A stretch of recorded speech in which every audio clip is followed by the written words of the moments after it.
Hello, this is Matt on the Moon Lambo channel. I'm going to share with you recent comments from Attorney John Deaton in which he states, among other things, that the SEC actually got mad at him and XRP holders purely because they wanted to be heard. It's an interesting, thought-provoking the thread from Attorney Deaton. And also I've got an update for you on another lawsuit, which XRP actually is a part of, a Coinbase lawsuit. You may recall that Coinbase is being sued, allegedly having sold, I believe, 79 different unregistered securities on their platform, including XRP. Coinbase not taking too kindly to this, and they want the whole thing thrown out. So I got a quick update on that as well. But before going any further, I do want to be clear. I do not have a legal or financial background of any kind.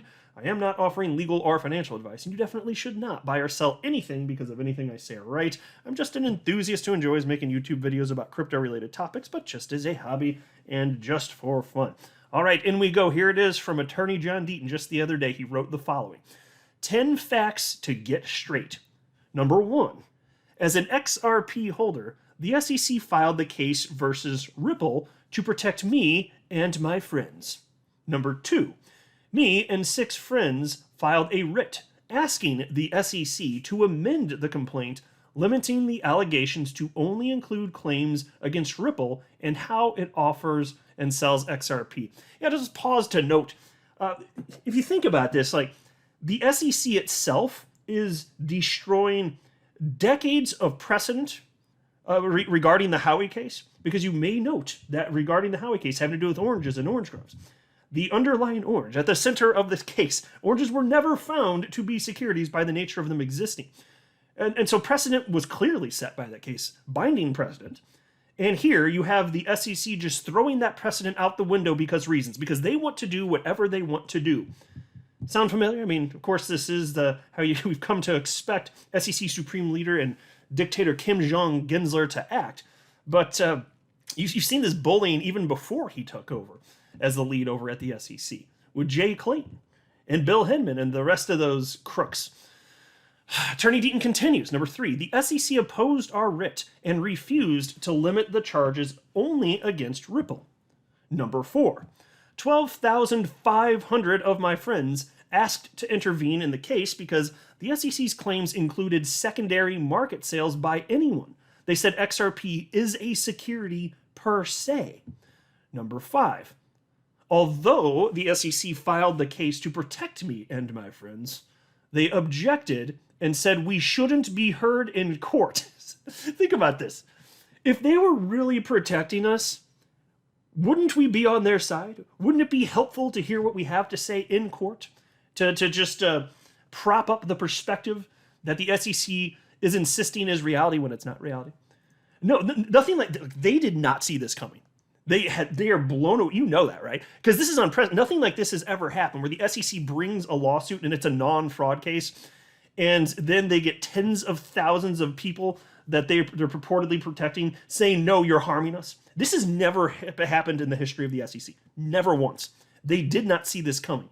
Our XRP community is absolutely gigantic, and we ain't having none of that, son.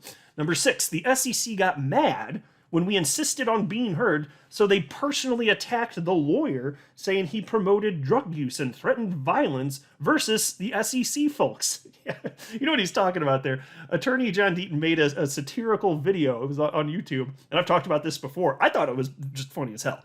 It's clearly satire, and the SEC, those little asshat attorneys at the SEC, they wrote to the judge that Mr. Deaton was threatening actual violence against them. It's completely absurd. Now, of course, the judge clearly saw through this and ended up, as you well know, accepting John Deaton to represent, what is now over 67,000 XRP holders in the case. So clearly didn't buy what the SEC was selling there, but still the SEC, the attorneys, they made that assertion. It's ridiculous, but these are awful humans. Number 7, the judge granted amicus status and followed the violent drug promoting lawyer to participate. I love that so much. The judge granted amicus status and allowed the violent drug promoting lawyer to participate in the case. But we found out the SEC hired an expert to help protect us. I just love that so much. This expert is going to explain to the court exactly why we purchased XRP, what we considered, what we read, and what we relied on before buying XRP. So pause, that's clearly a reference to one Patrick Doody, who's getting paid hundreds of dollars per hour, or already has been paid presumably, to write this report, which claims to know why XRP holders bought what they bought. And I have a feeling that Patrick Doody didn't speak to a single XRP holder about why they actually purchased XRP and if they actually use it for anything. But this is important because if Doody's going to make these claims, and he certainly did in the Telegram case, the SEC versus Telegram case, and he said, look, it's a prong of the Howey test here. It's just an investment of money with the expectation of profits. Well, if XRP holders really aren't using it for anything, then it's easier to make that argument. But he didn't talk to any. I bet you he didn't anyway. Admittedly, that's speculation. But come on, man. Attorney Deaton continues.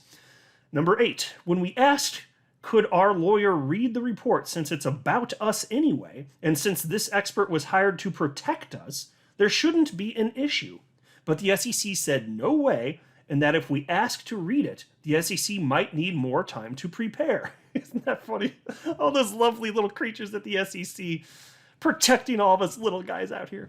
Number 9, the 12,500 has turned into 67,000, and we asked the judge to let us be heard regarding the guy who is going to speak for us and tell the court exactly what we think. And number 10, the SEC asked for more time to write a document and perfect the objection against us being heard on this topic of us. I mean, like, mind you, Attorney Deaton hasn't even filed anything yet, and they are ready to pounce. They are all over this. And so Attorney Deaton then wrote, I must admit, it is a unique form of protection. Yeah, but that's protection, right? Beat me over the head with a club and tell me you're protecting me. That's exactly what the SEC's been doing here. These people are just the freaking worst. Oh, man. And then there's this, from payments.com. Coinbase asks court to toss crypto token lawsuit. A court case could decide whether digital tokens are more similar to stocks or gold, the Wall Street Journal wrote Thursday, May 26th. Coinbase attorneys filed a motion recently to dismiss a class action lawsuit, arguing that 79 tokens listed on the platform are actually unregistered securities. This class is looking for reimbursement for trading fees and market losses, and to prevent the assets from trading on the platform. The assets in question include 4 of the 10 largest cryptocurrencies, XRP, Cardano, Solana, and Dogecoin, the report said. Now, this comes as the Securities and Exchange Commission hasn't yet said what cryptocurrency it considers to be securities. Yeah, so suppose no, we're supposed to just magically know. In fact, they insist that we did know, just as Ripple knew. And it couldn't have been more clear for all market participants which cryptocurrencies are securities. Oh, okay, gotcha. That's how that works, huh? Piece continues. However, federal statutes from the 1930s make it so investors can be deputized to sue sellers to get their money back.